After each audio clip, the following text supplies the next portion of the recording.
Hello everyone, welcome to our channel. तो आज हम डिस्कस करने वाले हैं बिहेवियर ड्रिवन डेवलपमेंट फ्रेमवर्क के बारे में।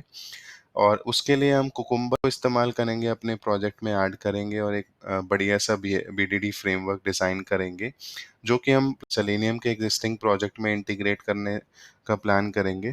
सो that will be a big good combination of how we will be having a TDD framework already, और उसके ऊपर एक हम टॉप अप रख देंगे ऐसा कि वो बीडीडी फ्रेमवर्क बन जाए। और क्या सब चीज़ें होती हैं, बीडीडी फ्रेमवर्क क्यों बनाया गया है, क्यों टेस्ट डेटा ड्रिवन फ्रेमवर्क अच्छा भला चल रहा था, तो क्यों बीडीडी का इंट्रोडक्शन हुआ, तो उसके बारे में हम डिस्कस करेंगे थोड़ा बहुत।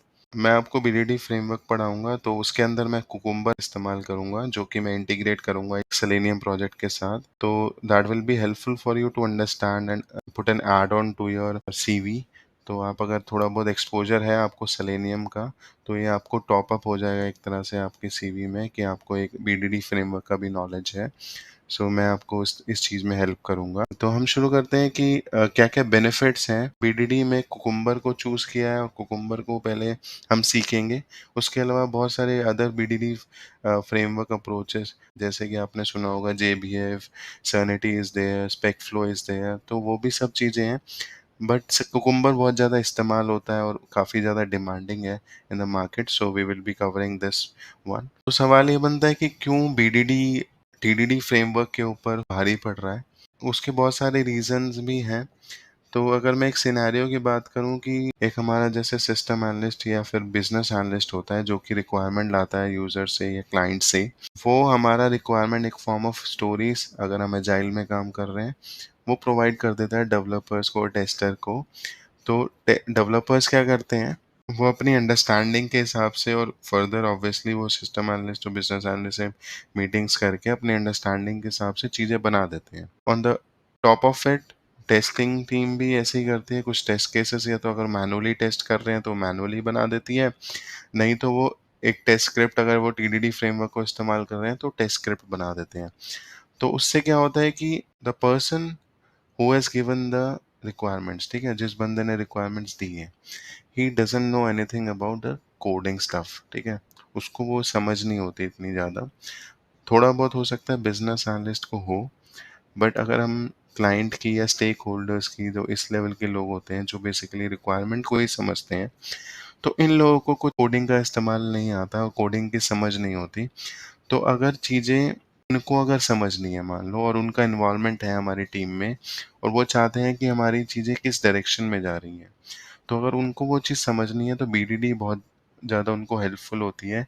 क्योंकि बीडीडी फ्रेमवर्क कुछ इंग्लिश लाइक लैंग्वेज में लिखा जाता है, ताकि कोई भी अगर उस स्पेसिफिक फ्रेमवर्क को, बेसिकली हम टेस्टिंग फ्रेमवर्क की बात कर रहे हैं, उस फ्रेमवर्क को in the form of scenario समझना चाहे, कि हम लोगों ने जो, क्लाइंट कहेगा कि जो मैंने अपनी रिक्वायरमेंट के हिसाब से बताया था, क्या उसके कॉरस्पॉन्डिंग सिनेरियोस लिखे गए हैं। तो अगर वो टीडीडी फ्रेमवर्क में होगा तो आपको कुछ, वो क्लाइंट को नहीं समझ आएगा। ऑन द अदर साइड, अगर वो बीडीडी फ्रेमवर्क में होगा तो उसको वो अच्छे से समझ आएगा कि क्या सिनेरियोस थे, क्या टेस्टिंग टीम ने कवर किए हैं, या क्या टेस्टिंग टीम ने छोड़े हैं, अलॉन्ग विद क्या डेवलपमेंट टीम ने कवर किए हैं या छोड़े हैं। तो वो बहुत ही जल्दी वो सी चीज़ें पकड़ पाएगा। बहुत इनिशियल स्टेज पे अगर कोई इश्यूज़ हैं तो वो पकड़े जाएंगे, इंस्टेड ऑफ कि वो बहुत ज़्यादा लेट हो जाए। ये बीडीडी हमारे को हेल्प करता है इन सब चीज़ों के लिए। तो बीडीडी क्या होगा कि एक इंग्लिश लाइक लैंग्वेज की तरह काम करता है, और वो सिनेरियोज बेस्ड प्रोग्रामिंग स्टफ है, कि हम किस तरह से किसी भी लिखे हुए कोड को कितनी आसानी से कोई चीज़ को समझा सकते हैं, अपने गिवन कोड को। तो वो उस वहाँ पे हमारा हेल्प करता है, और बेसिकली बिजनेस बिहेवियर को डिफाइन करता है VDD. On the other side, VDD क्या कर रहा है कि अगर कोई कोड लिखा गया है तो उसको कितना ईजिली फॉर्म में समझा जाए, तो वहाँ पे उसका बहुत बड़ा रोल होता है। बीडीडी कुछ इस तरह से है कि हमने एक टीडीडी फ्रेमवर्क बनाया हुआ है, ठीक है, तो उसके ऊपर एक ओवरलैप्ड या फिर एक टॉपअप हमने बीडीडी का रख लिया है, ठीक है। तो वो हमें एक्सप्लेन करता रहेगा हर एक टेस्ट के जो हमने लिखा है, कि उसका पर्पस क्या है, in the form of English language, ठीक है। अंदर तो आपका वही सेलेनियम का कोड ही रहेगा, या फिर आप कोई एपीआई टेस्टिंग कर रहे हैं, जो भी आप काम कर रहे हैं, इंटरनली वो सारी चीज़ें ही रहेंगी। एक तरह से बस एक कवर या रैपर हो जाएगा, जो कि हर एक team member, whether the person is technical or non-technical, can understand what exactly has been written and which exact scenario has been covered in a specific set of code. तो यहाँ पर वो बीडीडी का कहानी बनती है। On the other side TDD में सिर्फ जो टेक्निकल पर्सन्स होते हैं, जो अंडरस्टैंड करते हैं टेक्निकलिटी को, वही चीज़ों को समझ पाते हैं। तो वो डिपेंडेंसी रह जाती है। बहुत मोस्ट केसेस में आप ये देखोगे कि जो क्लाइंट रिप्रेजेंटेटिव है या फिर वो बंदा है, they are not much into development, but they are into understanding the requirement better. On the other side जो डेवलपमेंट कर रहे हैं, they are taking the inputs from the persons जो अंडरस्टैंडिंग ले रहे हैं फ्रॉम द क्लाइंट। तो उनके बीच में जो अंडरस्टैंडिंग होगी, वो बीडीडी फ्रेमवर्क के की हेल्प से बिल्कुल एग्जैक्टली मैप की जा सकती है कि जो उन्होंने समझाया है, क्या बीडीडी फ्रेमवर्क के अंदर क्या वही सब चीज़ें लिखी हुई हैं जो उन लोगों ने रिक्वायरमेंट समझाई थी।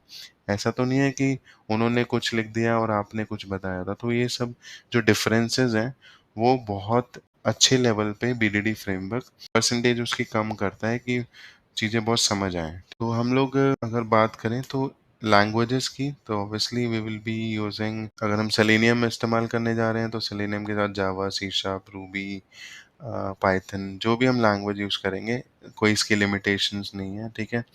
ऑन द अदर साइड तो अगर मैं बात करूं कि बीडीडी फ्रेमवर्क किस लैंग्वेज में काम करता है, तो उसका नाम है जर्किन लैंग्वेज।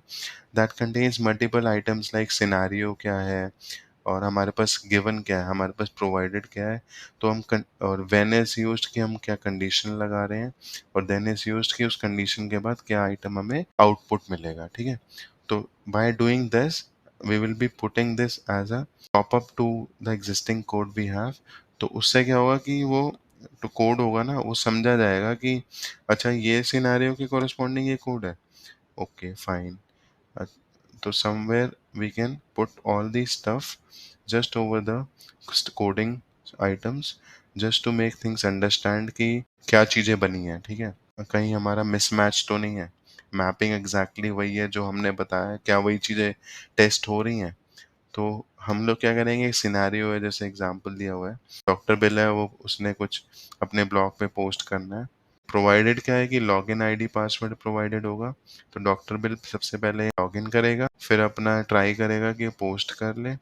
जब वो पोस्ट कर लेगा तो उसके पास आउटपुट क्या आएगा कि आर्टिकल उसका पब्लिश हो जाएगा। This type of kind of set of scenario या एक्सप्लेनेशन हम देंगे। एक टेस्टिंग वाले टेस्ट स्टेप को भी हम इस तरह से ही सिनेरियो के फॉर्म में डिस्क्राइब कर देंगे with the help of Gherkin language.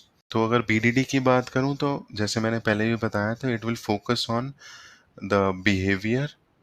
And अगर मैं टीडीडी की बात करता हूँ तो वो कुछ इम्प्लीमेंटेशन पे फोकस करता है, वहाँ पे चीज़ें इम्प्रूव होती हैं। हर एक इंसान की अंडरस्टैंडिंग उस स्पेसिफिक प्रोडक्ट जो भी हम बना रहे हैं या एनहांसमेंट कर रहे हैं, उसके बारे में in depth end to end समझना बहुत आसान हो जाता है। सो इस वीडियो में इतना ही था। आगे हम और बढ़ेंगे और टॉपिक्स को कवर करेंगे। मैं कोशिश करूँगा कि आपको हर एक चीज़ अच्छे से समझ आए और इन द एंड आप इसको एज एन ऐड ऑन कर सकें अपने सीवी में, and you can excel in your career as well for with the help of this. तो ये मेरा टारगेट या गोल रहेगा आपके लिए। अगर आपको चीज़ें थोड़ी बहुत समझ आ रही हैं तो प्लीज़ आप इस वीडियो को लाइक कीजिए, ताकि थोड़ा मोटिवेशन मुझे मिले, ताकि मैं और ज़्यादा एफर्ट लगाऊं आपको चीज़ें समझाने के लिए। तो thank you and we will see you in next video.